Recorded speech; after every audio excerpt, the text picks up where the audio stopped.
Hey, what's going on guys, it's Uncle Kobe, and today I have a quick little video that I was originally going to make closer to the release date, but because I'm going to be doing so much Halo 4 all next week, I thought I'd upload it before I forgot. So as we all know, and we all do, when a Call of Duty first comes out, we all try our very hardest to get to the highest level possible, and get a really good lead in the leaderboards, so when all the Christmas noobs get the game, we just look absolutely dominant, and if you're prestige by the time Santa squeezes his fat ass down your chimney, in my eyes, you are a Christmas noob, but don't worry, I have some quick tips that will help prevent that from happening.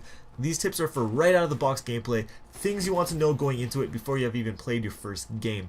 So these pro tips, as David Vonderhaar called them, were given to help you in your race to prestige. Now some of these are pretty self-explanatory and obvious, but a couple are actually quite helpful when you break them down. The first one, pre-order the game and you get a few days of double XP. That's simple, straight to the point, but extremely helpful. For me, Nuketown 2025 is enough to earn my pre-order, but a couple days of double XP is just awesome, and you have to realize the more you play those first couple days, the more double XP will help you. So yeah, if you play for an hour or two, double XP isn't that a big of a deal, but if you're going to do 72 hours straight like me, that double XP is going to just be huge, so just keep that in mind. I know most of you have lives and enjoy seeing sunlight, but if you don't, definitely take advantage of that. So the next one is prestige the weapons you have success with. Each time you rank up a weapon, you get a small level XP bonus. And I know I kind of made a video already talking about this, but I leaned more to prestiging as many weapons as you can, but this tip that Vonderhaar gave us kind of tells us otherwise.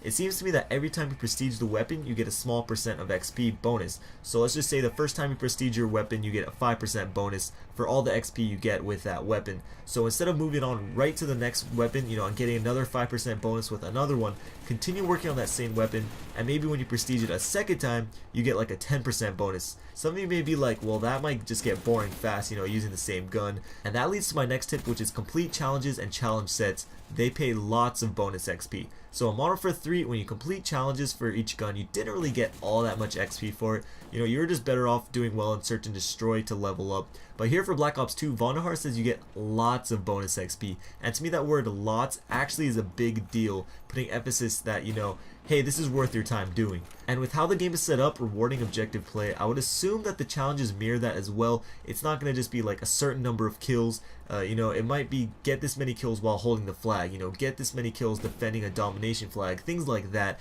And this doesn't mean you're totally going to have to change your playstyle just to level up.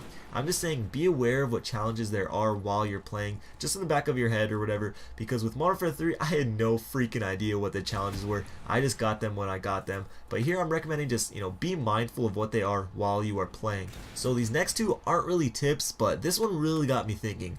He says you need to complete Prestige 10 to become Prestige Master. Only Prestige Master won the race. And it got me wondering, what if you're the first person to become a Prestige Master? How awesome would it be if you got a one-of-a-kind title that no one else would ever have? Whenever you go into a game, kids are like, holy crap, J Nasty support Moab 420 was the first Prestige Master ever. I think that would just be awesome. I don't have any info to back that up. It's just more of a thought, but for all we know, it could be a possibility. So this last tip that he gave us really only matters to people that plan on getting the game early, and what he does say is don't post or stream before the game is officially released on November 13th. The race starts then and not a minute earlier. So that's obvious. You're not allowed to post gameplays until it goes public, unless you just go YOLO like me and just try to cheat the system, but I have no plans of doing that anymore. But anyways, what interesting is he doesn't mention playing the game early, because a lot of developers, they all know you're going to get games early. There's no way around it. It's going to happen. But with Halo 4, even though I have the game early, I am not going to play it, because Microsoft basically was like, yeah, I'm going to ban all you guys that played it early. And I know majority of those were not legit copies, but still, to me, it's just not worth it. However, with Call of Duty, it's kind of just like a tradition to get the game early, and play with all the YouTubers and people that annually get games early.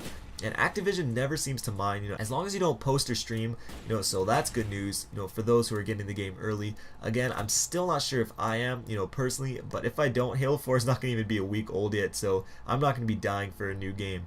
But anyways guys, I hope these tips do help you, and I do plan on making more of an in-depth video after a couple days of actually playing Black Ops 2. These were just a couple tips that came straight from Vonderhaar himself.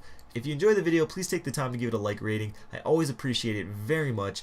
I might also be hosting an open lobby today, which is Saturday.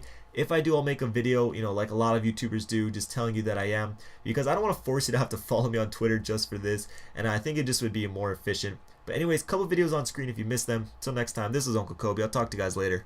Peace.